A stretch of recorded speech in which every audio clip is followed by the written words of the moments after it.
As you know, with each release of IBM Cognos software, we continue to focus on quality and performance, and IBM Cognos Business Intelligence version 10.2 is no exception. When we first brought Cognos Business Intelligence version 10 to market, we introduced the dynamic query capability. At the core of dynamic query is a powerful 64-bit in-memory query engine that drives high-performance queries on relational databases and on cubes from Cognos software and other sources. In Cognos Business Intelligence version 10.2, we have extended dynamic query with dynamic cubes, which deliver in-memory acceleration to provide lightning-fast interactive analysis over terabytes of data in a star or snowflake-structured data warehouse. Dynamic Cubes is also aggregate aware, so it partners with your data warehouse to put the right work in the right place. Dynamic Cubes comes with an aggregate advisor that recommends and instantly applies optimized aggregates to help you achieve optimum performance. Dynamic Cubes improves performance for dimensional style reporting over relational data by pre-caching metadata and by using both in-memory and database aggregates. What really sets our offering apart from other solutions is that the data aggregates, which are the main driver of dynamic cube performance, can be easily customized.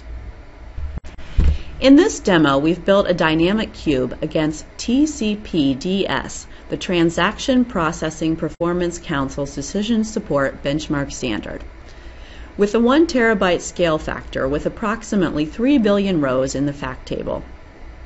Once the cube has been modeled and started, you can monitor various cube metrics such as the aggregate cache hit rate or the last metadata load time, under 12 minutes for the cube to start, which was loading over 20 million dimension attributes. Let's look at a workspace that has some reports running against this dynamic cube.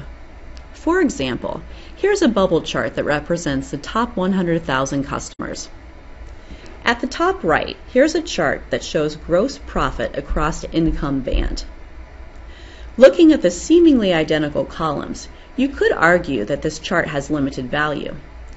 Let's update it so I can give you an idea of some of the performance improvements from an authoring perspective. As I transition into the IBM Cognos Workspace Advanced mode, I see the metadata for the cube, and because the metadata is loaded into memory, I'm able to get a very snappy response as I drill down within a dimension. Let's update this chart so that I can see gross profit by state. You can see how quickly this change occurs. This is due to the fact that we're using aggregates, which makes this sort of timely ad hoc analysis against a large database possible. To connect it with terms that might resonate with some of you, looking at summarized data in a dynamic cube using aggregates is analogous to the type of performance you'd expect from power cubes. But what if I want to drill down to the detailed level? For example, I can see that New York's gross profit is lower than all the other states, and I want to drill down to the store level to see which store is suffering. I can do this, and all I'm doing is using aggregates. I didn't need to spend a fortune on hardware and load every single data value into memory. So how are these aggregates defined? And what if I want to update the aggregates? Within Dynamic Query Analyzer, which is a tool used to analyze queries for optimization, I can launch the Aggregate Advisor. I select the cube, and from there I am prompted to set some limits based on the amount of data and my environment. As for the time, the longer the advisor runs, the more effective the recommendations will be. For this example, which is a relatively small cube, I've set low limits and a short 5-minute limit. Here's where it gets interesting. By selecting the checkbox at the top, I can analyze the workload logs of the cube as well as the model, and I can ask the advisor to recommend aggregates that will improve performance for a specific user, package, or reports. In this example, I select the gross profit reports that were running earlier. As I run the advisor, the graph that you see here shows the progress over time, with the slope of the line representing the effectiveness of its findings. Typically, you'd see a slow slope for a period of time as the analysis progresses, followed by a sharp spike to indicate that a useful aggregate has been found.